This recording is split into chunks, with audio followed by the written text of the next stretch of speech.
너니? 너야? 네가 정말로 경환이? 나 울면 안 되는데.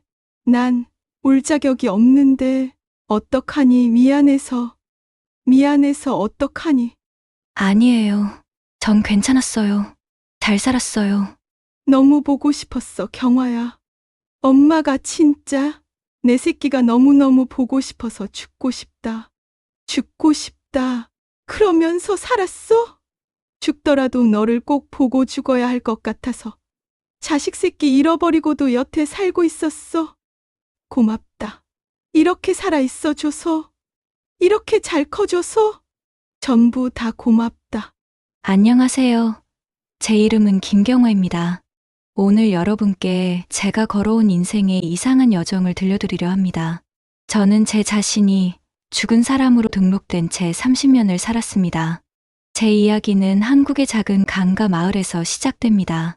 제가 태어난 곳은 강이 내려다 보이는 변두리 판잣집이었어요. 지금은 흐릿한 기억이지만 창문 너머로 흐르던 강물 소리는 아직도 귓가에 선합니다.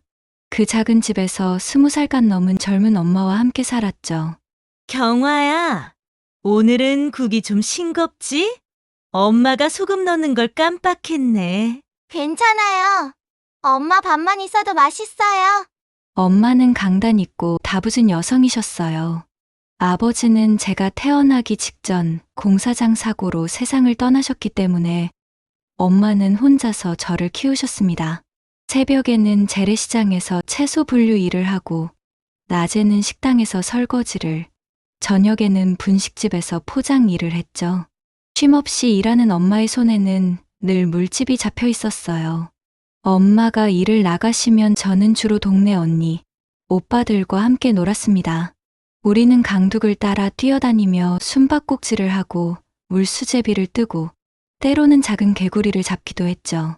그 시절 제 옷장에는 두 벌의 옷과 빨간색 가디건 하나가 전부였어요. 엄마가 시장 구석 한옥 가게에서 사준 제 보물 같은 빨간 가디건이었죠. 가난했지만 따뜻했던 그 시간들, 어린 제가 알았던 세상이 전부였습니다. 그러나 그때는 몰랐어요. 제 인생이 어느 날 갑자기 물보라처럼 흩어져 버릴 거라는 것을. 한국에서의 기억은 그렇게 끝나고 다음 기억은 미국에서 시작됩니다. 사진 한 장 없이 2억 마일리 떨어진 낯선 나라에서 새로운 부모님을 만났죠. 존슨 부부는 저를 진심으로 환영해 주셨고 엠마라는 새 이름도 주셨어요. 양부모님은 사랑이 넘치는 분들이셨지만 제 얼굴과 그들의 얼굴이 다르다는 사실은 분명했습니다. 점점 자라면서 거울을 볼 때마다 제가 누구인지, 어디서 왔는지에 대한 의문이 커져갔습니다. 학교에서 아이들은 가끔 묻곤 했어요. 너 왜 부모님이랑 얼굴이 달라? 그럴 때마다 저는 머릿속에 떠오르는 희미한 감과 기억을 꾹 눌러 담았습니다. 난 입양됐어. 한국에서 왔어. 그 순간부터 저는 두 개의 삶을 살게 됐습니다. 하나는 미국에서의 엠마로, 다른 하나는 기억 속에만 남은 경화로. 그렇게 30년이 흘렀습니다. 가끔 꿈속에서는 강물 소리가 들리고 엄마의 목소리가 들려왔어요. 하지만 깨어나면 그곳은 늘 미국 교회의 조용한 침실이었죠. 시간이 지날수록 한국에서의 기억은 희미해졌지만 제 마음 깊은 곳에서는 무언가가 저를 그곳으로 계속 이끌었습니다. 대학에서 사회복지를 전공하고 저 같은 해외 입양인들의 가족 찾기를 돕는 일을 시작했습니다. 다른 이들의 뿌리를 찾아주는 일을 하면서 제 안의 목소리는 점점 커져갔습니다. 이제는 내 이야기를 찾아야 할 때야. 그리고 마침내 34살이 되던 해, 저는 용기를 내어 한국행 비행기에 올랐습니다. 그때는 몰랐죠. 제가 사실은 죽은 사람의 신분으로 살아왔다는 것을, 모든 진실이 그곳에서 기다리고 있다는 것을. 모든 것이 바뀐 그날은 제 기억 속에 모자이크처럼 깨진 조각들로만 남아 있습니다. 후에 알게 된 정보들과 희미한 기억의 파편들을 맞추어 그날의 이야기를 들려드리려 합니다. 가을이 시작되던 무렵이었어요. 하늘은 맑았지만 바람이 조금 쌀쌀했던 날, 엄마는 여느 때처럼 일을 나가셨습니다. 경화야, 엄마, 저녁에 늦을 수도 있어. 언니 오빠들이랑 놀되 해지기 전에는 꼭 집에 들어와야 해. 알았지? 네. 엄마 걱정 마세요. 저 잘할 수 있어요. 엄마가 떠난 후 저는 동네 언니, 오빠들을 찾아 나섰습니다. 그날따라 재미있는 놀이가 계속 이어졌어요. 비밀기지를 만들고 물수제비를 뜨고 숨바꼭질을 했죠. 특히 숨바꼭질은 제가 가장 좋아하는 놀이였어요. 몸집이 작았던 저는 어른들도 찾기 힘든 곳에 숨을 수 있었거든요. 그날 오후 우리는 평소보다 조금 더 강 아래쪽으로 내려갔습니다. 강둔치에는 키 높은 갈대들이 바람에 흔들리고 있었고 조금 떨어진 곳에는 작은 덤불숲이 있었죠. 해가 조금씩 기울기 시작할 무렵 언니 오빠들과 숨바꼭질을 시작했습니다. 이번엔 경화가 술래야. 30까지 세고 찾아봐. 눈을 감고 30을 세는 동안 모두가 흩어져 숨는 소리가 들렸습니다. 발소리가 멀어지고 주변이 조용해졌을 때 저는 눈을 떴어요. 찾으러 간다. 1명, 2명, 숨어있는 친구들을 찾아갔습니다. 그런데 마지막 친구를 찾으려 할 때 덤불 사이로 움직이는 무언가가 보였어요. 친구라고 생각했던 저는 그 방향으로 뛰어갔죠. 찾았다. 하지만 그곳에는 아무도 없었고 제가 본 것은 바람에 흔들리는 갈대 그림자였어요. 되돌아가려고 했을 때 제가 어디에서 왔는지 알 수 없었습니다. 주변은 모두 똑같은 갈대와 덤불뿐이었고 해는 점점 더 기울고 있었어요. 갑자기 두려움이 밀려왔습니다. 목이 메어 친구들을 부르려 했지만 목소리가 잘 나오지 않았어요.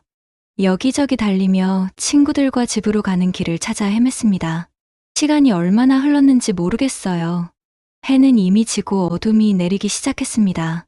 저는 울면서 계속 엄마를 부르며 이리저리 뛰어다녔지만 더 깊은 곳으로 들어가고 있었던 거예요. 강가에 어둠이 완전히 내렸을 때 저는 지치고 무서워서 작은 나무 아래 웅크리고 앉았습니다. 빨간 가디건을 꽉 끌어안고 덜덜 떨면서 울고 있었죠. 그때 멀리서 불빛이 보였습니다. 누군가 손전등을 들고 다가오고 있었어요. 거기 누구 있니? 괜찮니? 낯선 아저씨의 목소리에 저는 더 웅크렸지만 그분은 천천히 다가와 무릎을 굽히고 저를 바라보았습니다. 어디서 왔니? 집이 어디야? 말하려고 했지만 울음만 나왔어요. 결국 그 아저씨는 저를 안아들고 근처 파출소로 데려갔습니다. 그곳에서 경찰관 아저씨가 제게 여러 가지를 물었어요. 이름이 뭐니? 경화요. 겨우 대답했습니다. 성은 뭐야? 엄마, 아빠 이름 알아? 집이 어딘 줄 알아? 하지만 저는 더 이상 대답할 수 없었어요. 너무 어렵고 무서웠고 지쳐 있었거든요. 경찰관 아저씨들은 제가 길을 잃은 아이라고 생각했습니다.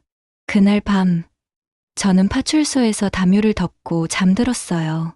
나중에 알게 된 사실이지만 그날 밤 엄마는 제가 돌아오지 않자 미칠 듯이 저를 찾아다녔다고 해요.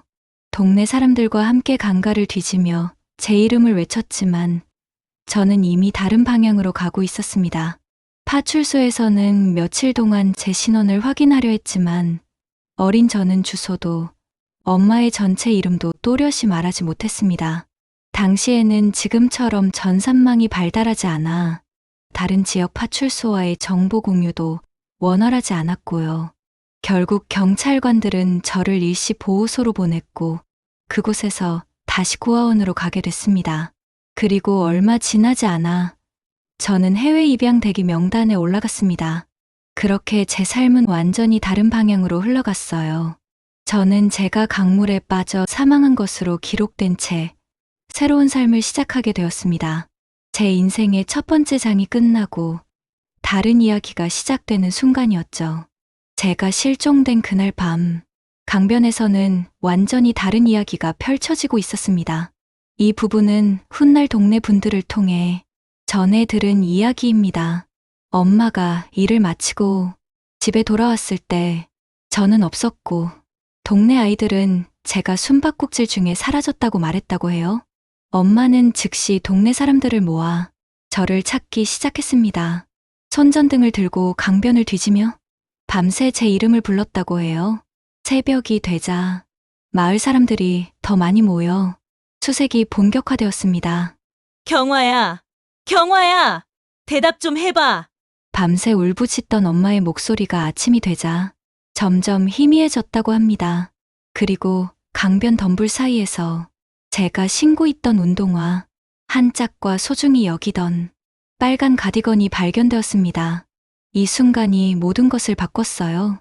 모두가 최악의 상황을 예상했고 소방대까지 출동해 강바닥을 수색했지만 제 시신은 발견되지 않았습니다. 그럼에도 증거는 명확해 보였죠. 어린아이가 강가에서 실종되고 그 아이의 옷까지만 남아있다면 물에 휩쓸렸을 거예요. 시신은 하류로 떠내려갔을 수도 있습니다.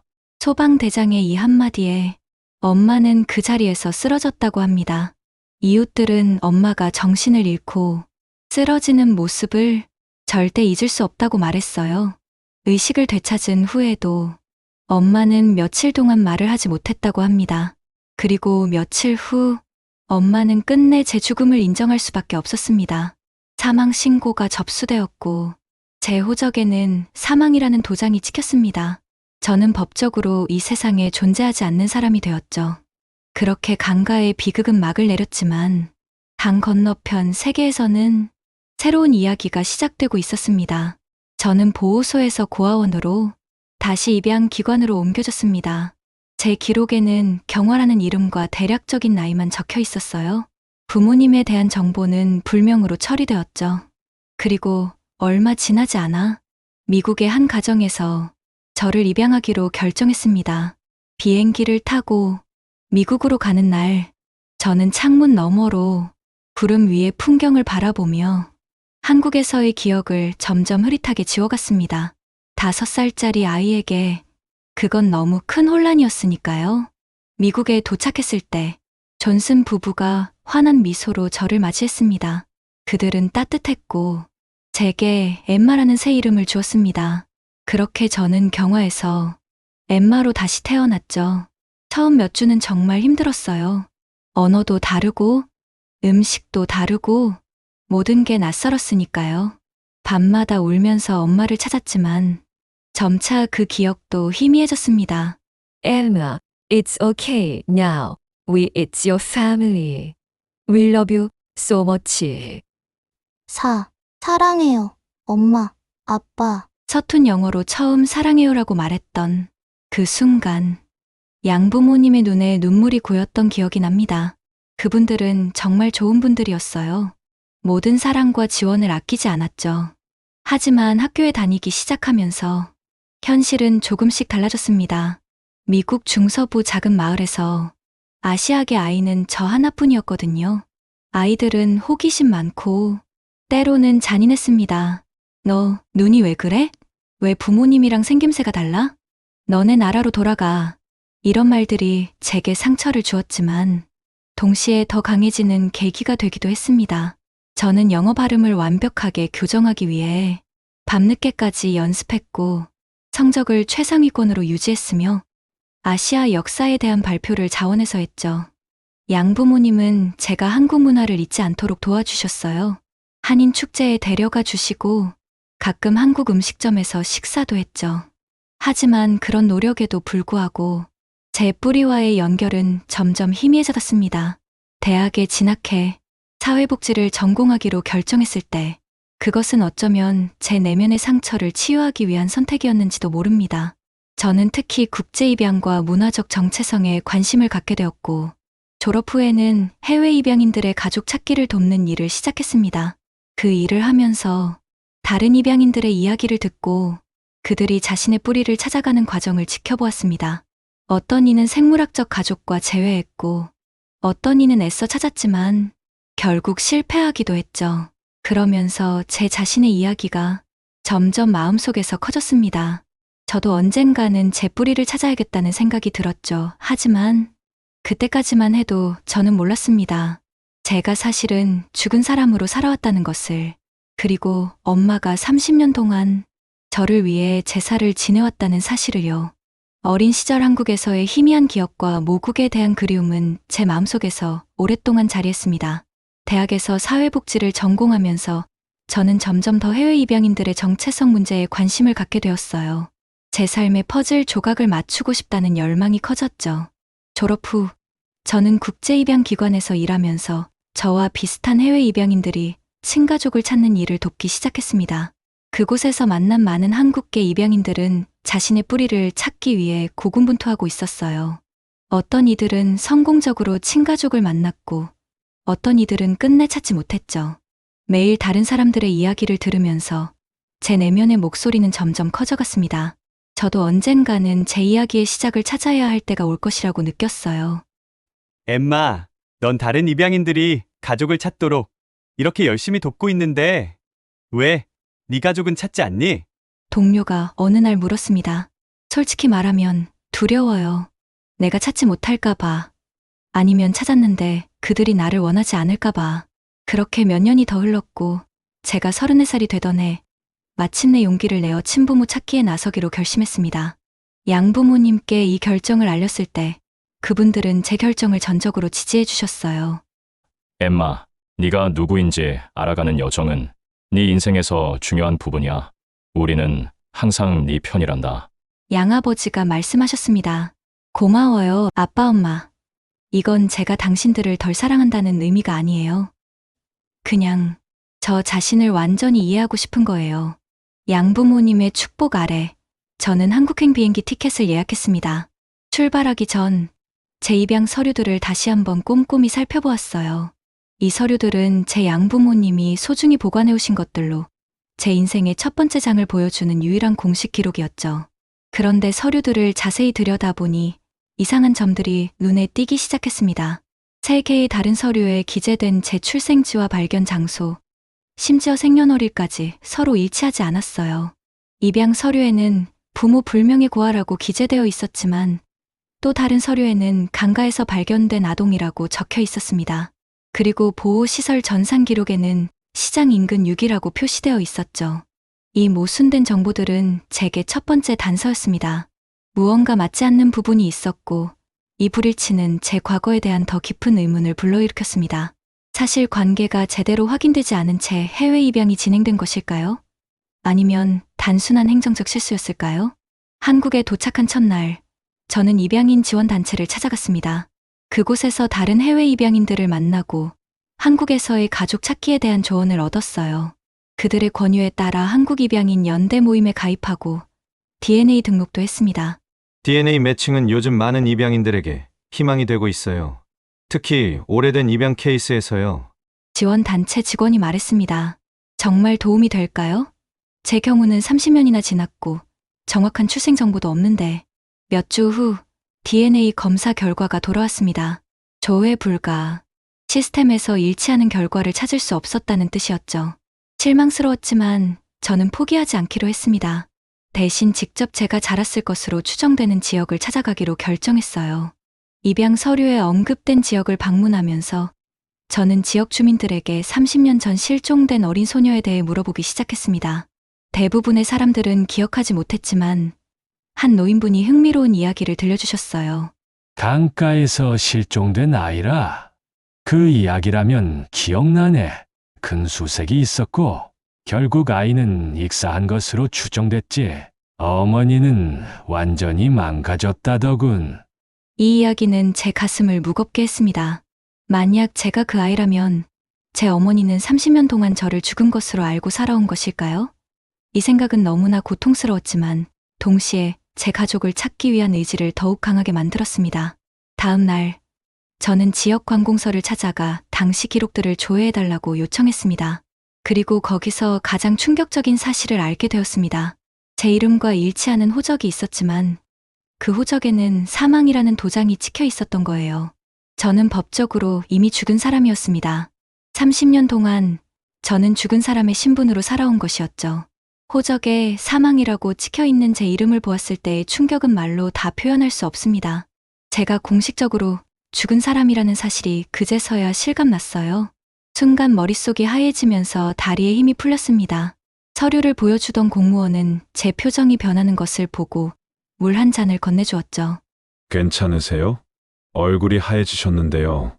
물을 한 모금 마시고 숨을 깊게 들이마신 후 다시 서류를 살펴보았습니다. 거기에는 분명히 제 생년월일과 이름이 적혀 있었고 그 옆에 빨간색으로 사망 추정이라는 도장이 찍혀 있었어요. 날짜는 제가 미국으로 입양되기 불과 한 달 전이었습니다. 이제 모든 것이 이해되기 시작했어요. 왜 DNA 검색에서 일치하는 결과가 나오지 않았는지, 왜 제 기록들이 불일치했는지. 저는 이미 이 세상에 존재하지 않는 사람이었으니까요. 그래도 이 새로운 정보는 중요한 단서가 되었습니다. 이제 제가 누구였는지, 제 가족은 어떤 사람들이었는지 조금씩 그림이 그려지기 시작했으니까요. 다음날 저는 구청을 다시 방문했습니다. 제 사망 기록을 근거로 가족관계 증명서를 발급받고 싶다고 요청했죠. 하지만 공무원의 대답은 냉정했습니다. 죄송합니다만 사망자 본인은 서류 발급이 불가합니다. 하지만 저는 살아있어요. 제가 바로 그 사람이라고요. 여기서부터가 진짜 어려운 싸움의 시작이었습니다. 법적으로 이미 죽은 사람이 살아있다는 것을 증명하는 일은 생각보다 훨씬 복잡했어요. 공무원들에게 제 여권과 미국에서의 기록들을 보여주었지만 그들은 고개를 저었습니다. 한국 법에 따르면 귀하의 신원과 사망자의 신원이 동일하다는 법적 확인 절차가 필요합니다. 가정법원에 신청하셔야 합니다. 답답함과 좌절감이 밀려왔지만 저는 포기할 수 없었습니다. 입양인 지원단체의 도움으로 한국어를 유창하게 구사하는 변호사를 소개받았어요. 변호사는 제 상황을 듣고 가족관계등록부 정정 절차를 시작하자고 제안했습니다. 김 변호사님, 이런 케이스가 과거에도 있었나요? 제가 물었습니다. 유사한 사례는 몇 번 있었습니다만 대부분 짧은 기간 내에 오류가 발견된 경우였어요. 30년이 지난 사례는 솔직히 처음입니다. 변호사와 함께 우리는 법적 절차를 준비하기 시작했습니다. 먼저 당시의 수색 보고서, 파출소 일지, 읍사무소 실종 접수부 등 모든 관련 문서를 확보해야 했죠. 이 과정에서 저는 제 과거에 대한 더 많은 조각들을 모을 수 있었습니다. 수색 보고서에는 강가에서 실종된 여아웃의 추정, 강물에 휩쓸린 것으로 추정됨이라고 적혀 있었고 근처에서 발견된 운동화와 빨간 가디건에 대한 언급도 있었습니다. 파출소 일지에도 비슷한 내용이 기록되어 있었죠. 모든 문서는 일관되게 강에서 실종, 사망 추정으로 맞물렸습니다. 그런데 수색 종료 보고서의 마지막 부분에서 중요한 내용을 발견했습니다. 10일간의 수색 결과 시신 미발견, 하류 유실 추정이라고 적혀 있었어요. 죽었다는 확정적인 문구는 어디에도 없었던 겁니다. 단지 추정일 뿐이었죠. 이 발견은 제게 새로운 희망을 주었습니다. 저는 변호사와 함께 더 깊이 파고들었습니다. 저희는 당시 저를 보호시설로 인계한 기록을 찾아보기로 했죠. 그러나 여기서 또 다른 장벽에 부딪혔습니다. 30년 전 보호시설의 기록 대부분이 전산화되지 않았거나 도종기간이 지나 폐기된 상태였어요. 이대로 포기할 순 없어요. 저는 변호사에게 단호하게 말했습니다. 제 부모님이 아직 살아계시다면 그분들은 30년 동안 저를 잃은 슬픔 속에 살아오셨을 거예요. 제가 진실을 밝혀야 해요. 변호사는 고개를 끄덕였습니다. 좋습니다. 다른 방법을 시도해 봅시다. 당시 그 지역의 파출소 기록 보관소와 지역 신문사 자료실도 찾아볼 필요가 있겠군요. 그렇게 저희의 조사는 더 넓은 범위로 확장되었습니다. 변호사는 법원에 가족관계등록부 정정 신청서를 제출하는 한편 저는 당시 저를 발견했을 수 있는 목격자나 관련자들을 찾아 나섰습니다. 이 과정은 끝없는 좌절의 연속이었습니다. 기록은 불완전했고 사람들의 기억은 흐릿했으며 공식 절차는 지나치게 많았어요. 어떤 날은 하루 종일 관공서를 돌아다니며 서류를 요청했지만 한 발짝도 나아가지 못했죠. 거절당하고 기다리고 또 거절당하는 악순환이 계속되었습니다. 한국에 온 지 2달이 지났을 때 저는 거의 지쳐가고 있었습니다. 양부모님과의 영상통화에서 저는 눈물을 참지 못했죠. 아무것도 찾지 못하고 있어요. 마치 벽에 계속 부딪히는 것 같아요. 흐느끼며 말했습니다. 엠마, 넌 항상 끈기 있는 아이였어. 내가 포기하지 않는다면 언젠가는 그 벽의 문이 열릴 거야. 양아버지의 따뜻한 말에 저는 다시 힘을 얻었습니다.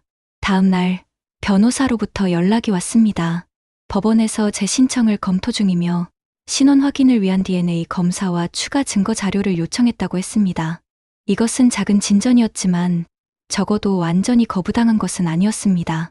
그리고 바로 그날 오후 예상치 못한 곳에서 단서를 발견하게 되었습니다. 그것은 제 이야기의 새로운 전환점이 되었죠. 단서가 말라가던 그때 저는 마지막 희망을 품고 제가 실종되었던 강변 마을을 다시 방문했습니다. 변호사는 서류 준비로 바빴기에 저 혼자 기차를 타고 떠났어요. 창밖으로 지나가는 한국의 시골 풍경을 바라보며 어쩌면 이곳이 어린 시절 제가 보았던 풍경일지도 모른다는 생각에 가슴이 뭉클해졌습니다. 마을에 도착했을 때는 이미 오후였습니다. 30년이라는 세월이 흘렀지만 강은 여전히 그 자리에 흐르고 있었어요. 주변 환경은 많이 바뀌었지만 강변의 풍경은 어딘지 모르게 친숙했습니다.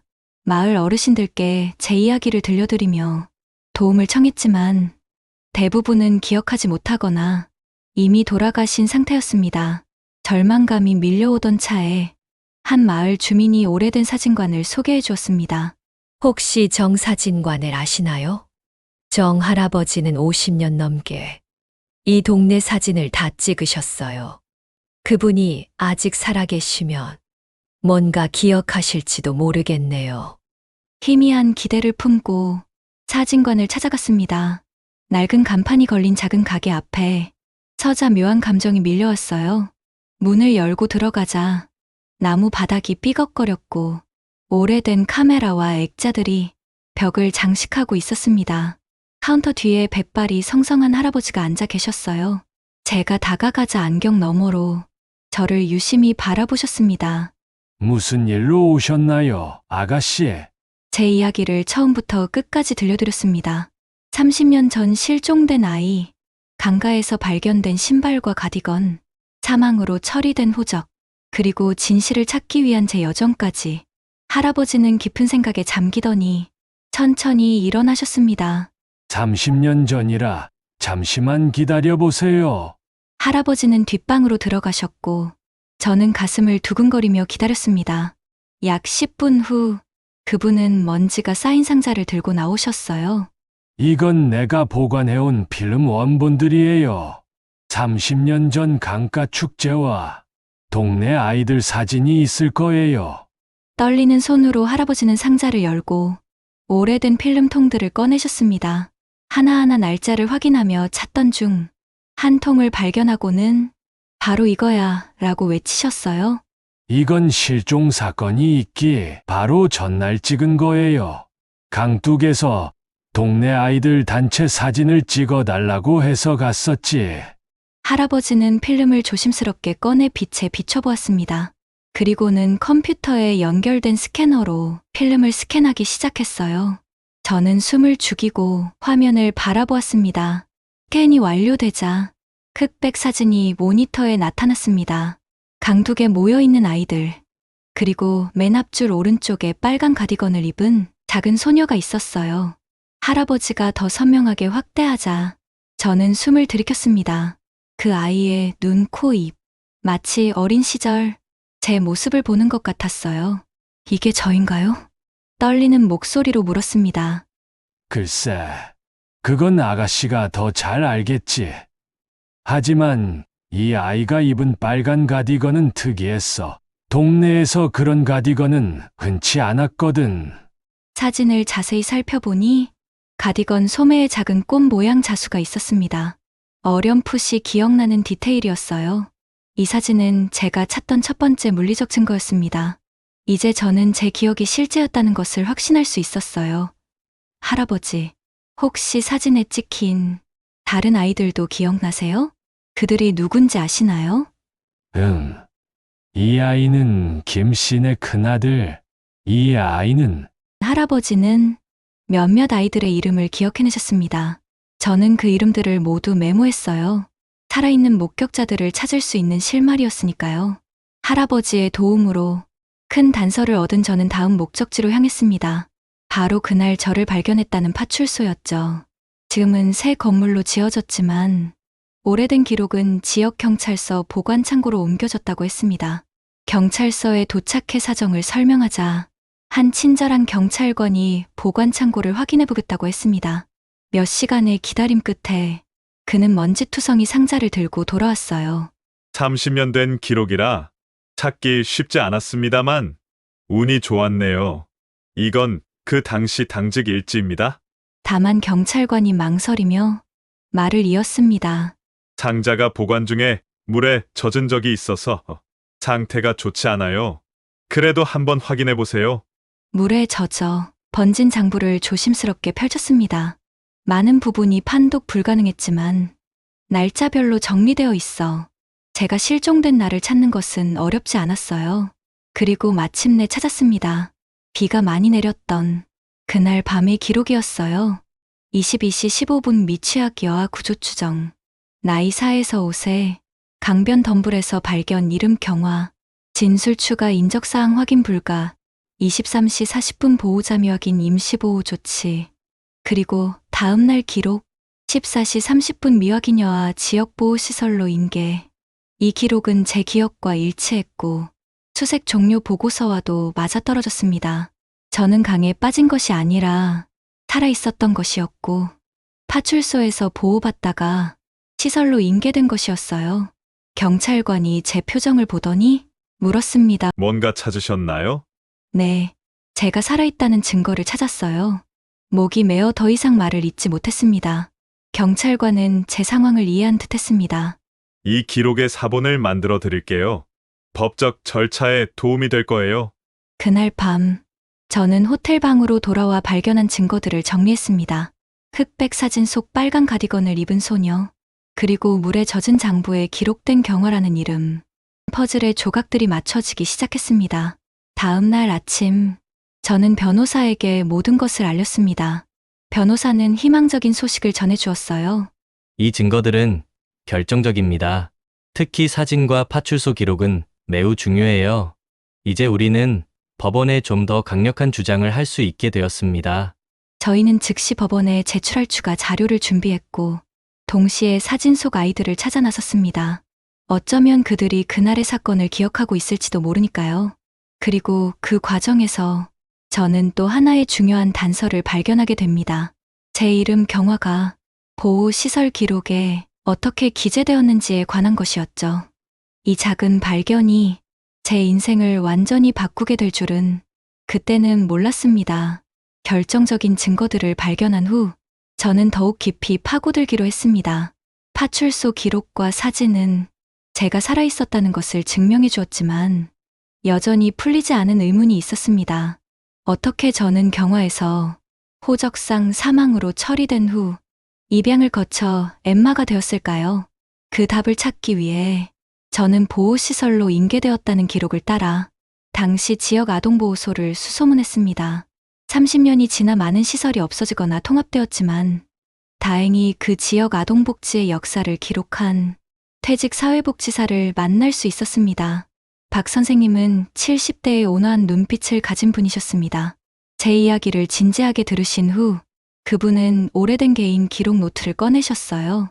당시 보호시설에서 일하던 동료들의 연락처가 여기 있을 거예요.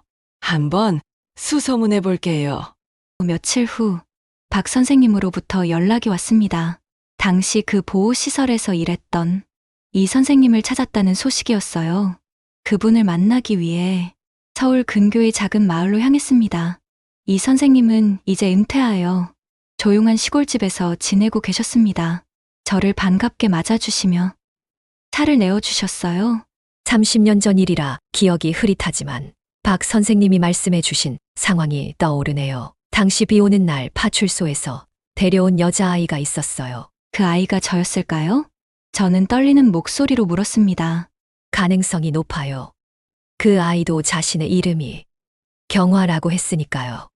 이 선생님은 잠시 생각에 잠기더니 이어서 말씀하셨습니다. 그런데 당시 입양 서류 작성 과정에서 특이한 일이 있었어요. 제가 아이 이름을 메모할 때 경화라고 썼는데 다른 직원이 이를 경아로 기록했더라고요.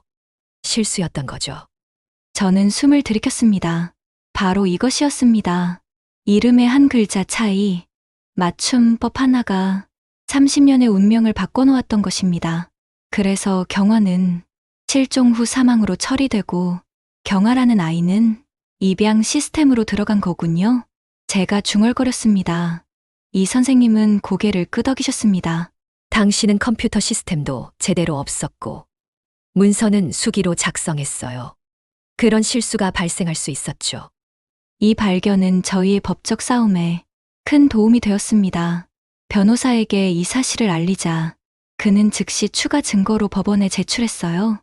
이제 사망으로 처리된 경화와 입양된 경아가 같은 사람이라는 주장에 힘이 실렸습니다. 그러나 여전히 한 가지 의문이 남아 있었습니다. 제 가족은 누구였을까요? 30년 동안 그들은 저를 어떻게 기억해왔을까요? 단서를 찾기 위해 저는 다시 고향 마을로 돌아갔습니다. 이번에는 동네 반장님을 찾아가 사정을 설명드렸어요.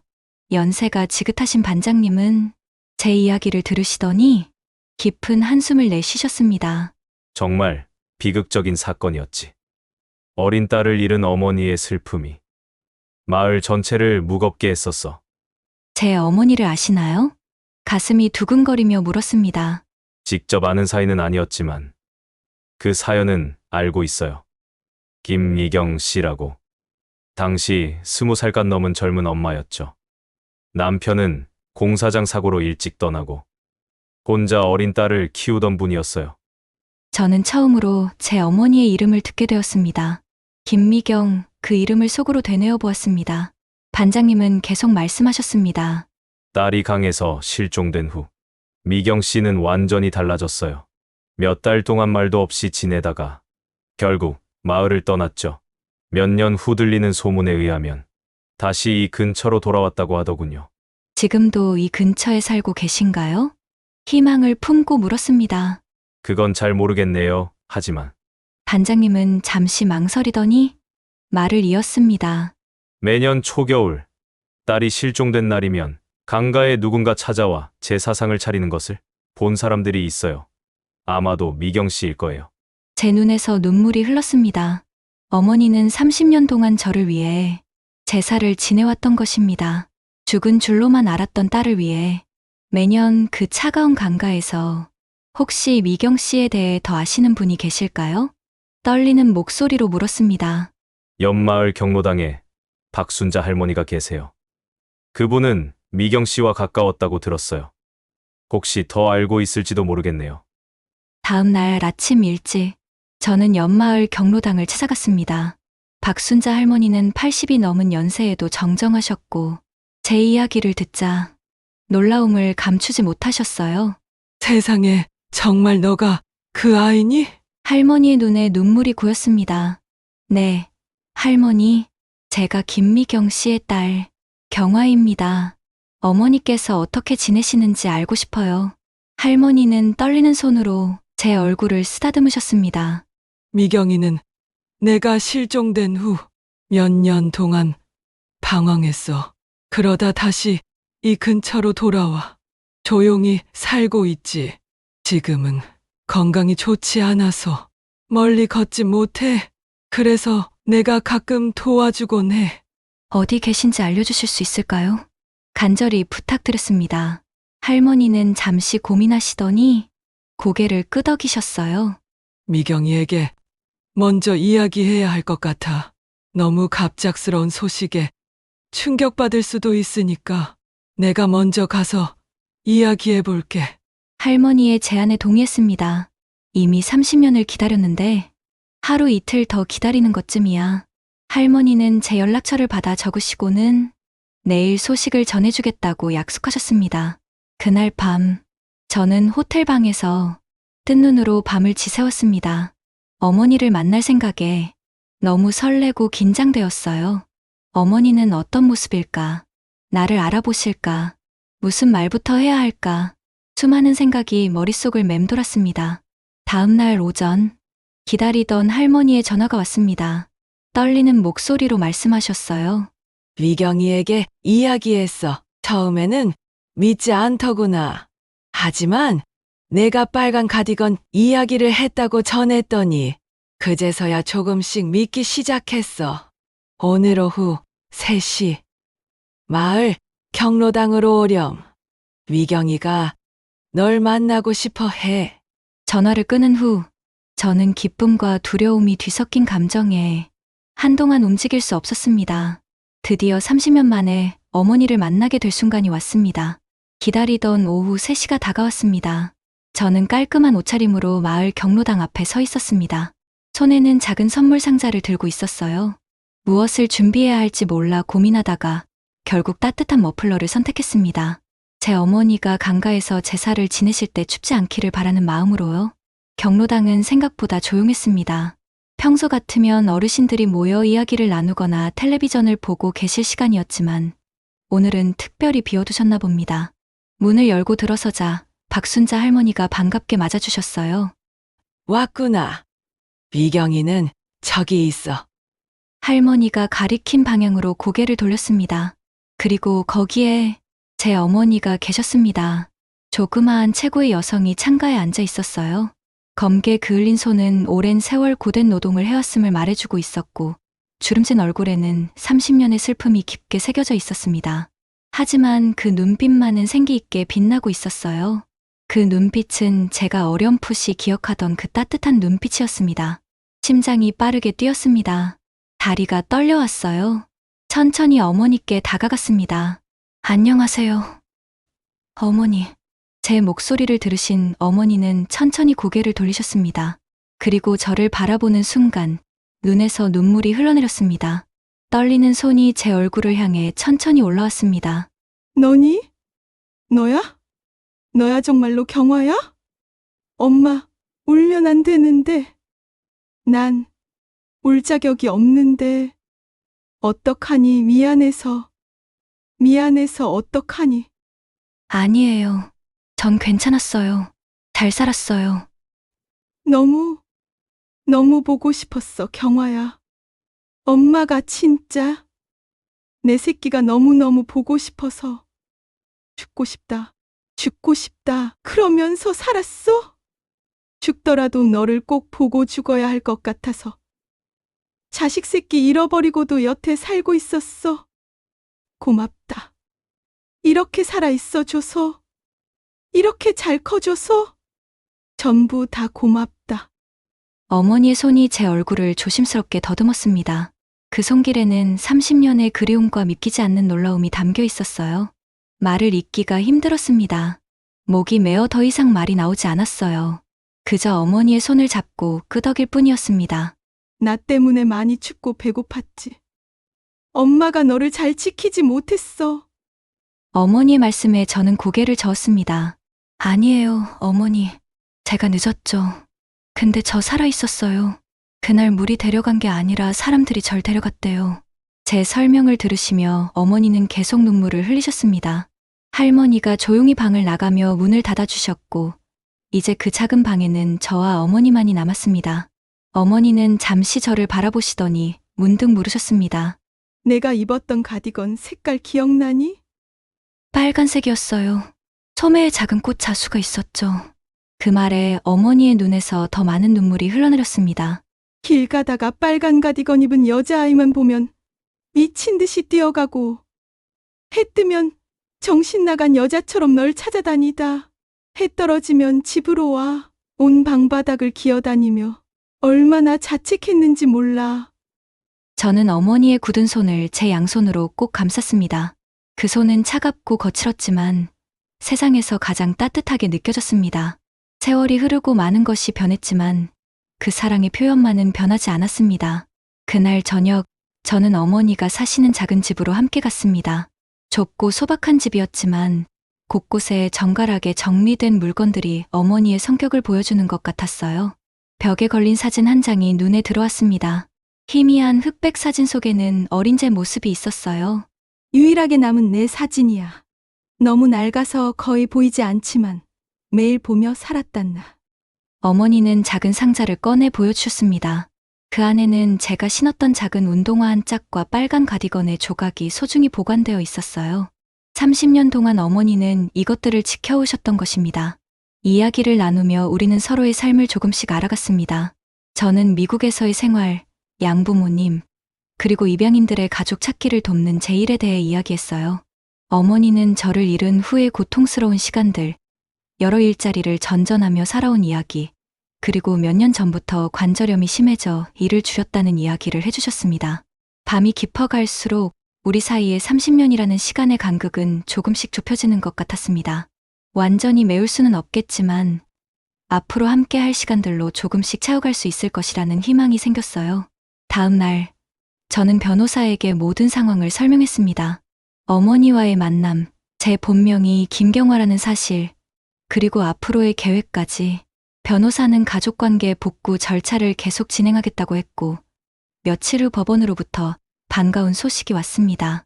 사망 추정 기록 정정이 승인되었습니다. 이제 법적으로도 당신은 살아있는 김경화 씨입니다. 모든 절차가 마무리된 후 저는 어머니와 함께 그 강가를 찾았습니다. 30년 동안 어머니가 제사를 지내던 그 자리였습니다. 우리는 나란히 서서 강물을 바라보았습니다. 이제 더 이상 여기 올 필요 없어요. 어머니. 어머니는 고개를 끄덕이셨습니다. 그리고는 들고 온 작은 종이배에 초를 밝혀 강물에 띄웠습니다. 그것은 마지막 의식이었습니다. 슬픔의 종지부를 찍는 작은 의식이었죠. 이제 진짜 끝이구나. 30년의 제사가 끝났어. 종이배가 강물 위로 천천히 흘러가는 것을 지켜보면서 저는 어머니의 손을 꼭 잡았습니다. 이제 우리에게는 새로운 시작이 기다리고 있었습니다. 여러분, 저는 죽은 사람으로 30년을 살았지만 이제 다시 제 이름을 찾았습니다. 김경화라는 이름으로 어머니 곁에서 새로운 삶을 시작하게 되었습니다. 인생은 때로 우리가 상상할 수 없는 방향으로 흘러갑니다. 하지만 진실은 언젠가 그 모습을 드러내고 잃어버린 연결고리는 다시 이어질 수 있다고 믿습니다. 지금 이 순간에도 누군가는 자신의 뿌리를 찾아 헤매고 또 누군가는 잃어버린 가족을 그리워하며 살아가고 있을 것입니다. 여러분의 주변에도 그런 분이 계시다면 그들에게 작은 관심과 도움의 손길을 내밀어 주세요. 우리 모두는 누군가의 소중한 가족이며 이 세상에 홀로 존재하는 사람은 없습니다. 저는 죽은 사람이 아니었습니다. 누군가의 딸이었고 지금도 누군가의 딸입니다. 여러분의 소중한 이름도 절대 잃어버리지 마세요. 감사합니다.